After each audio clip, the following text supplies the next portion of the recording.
So, hi guys. Life update nga pala kanina. So, ito lang naman nangyari ngayon sa akin buong araw. Ayan.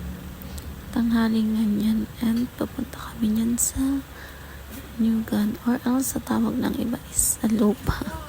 Pupunta kami niyan sa Nugan namin kasi naman yung kapatid ko is naging busy. So, chinat niya ako kanina. So, patanghali kasi niyan din. Sobrang lakas ng init. And sabi niya is kailangan daw namin abyadin yung kalabaw, which is hindi naman ako marunong, tapos ako pa yung chinat niya.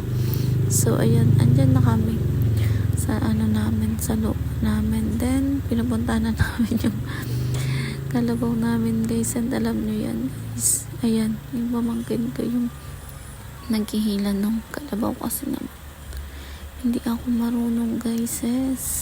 So kaya siya yung siya yung nagtari. Tapos ayan, shoutout nga pala yung kasamahan ko, yung pinsan ko. Sabi ko sa kanya kung nag-aan siya, nanguha siya ng bayabas. Then after nyan, nanguha kami ng rambutan. Tingnan nyo guys, ang ganda. Ang kakatuwa ang mga santal kasi tingnan nyo guys, yan yung red siya. So yan guys, red na red. Ayan.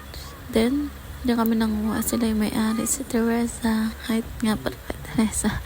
Ayan, nag-proven and tested kami kung maasim ba, kasi sa part daw na yun is maasim yung rambutan doon. Then after nyan, pauwi na kami. That's all, thank you.